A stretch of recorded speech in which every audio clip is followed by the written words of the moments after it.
আসসালামু আলাইকুম। আজকে ভিডিওতে আমরা জানব বর্তমানে যেটা প্রচণ্ডভাবে ছড়িয়ে পড়েছে সর্দি, কাশি আর জ্বর। এই বিষয়ে কিছু গুরুত্বপূর্ণ পরামর্শ।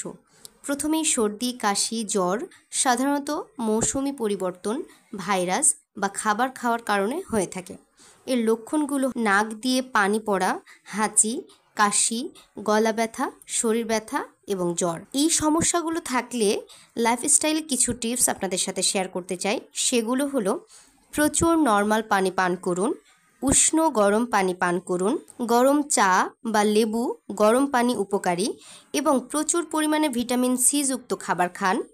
ঠান্ডা পানি, আইসক্রিম ও ঝাল চর্বিযুক্ত খাবার এড়িয়ে চলুন।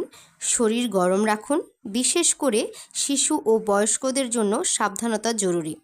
পর্যাপ্ত পরিমাণে ঘুম এবং বিশ্রাম নিন। কখন ডাক্তার দেখাবেন?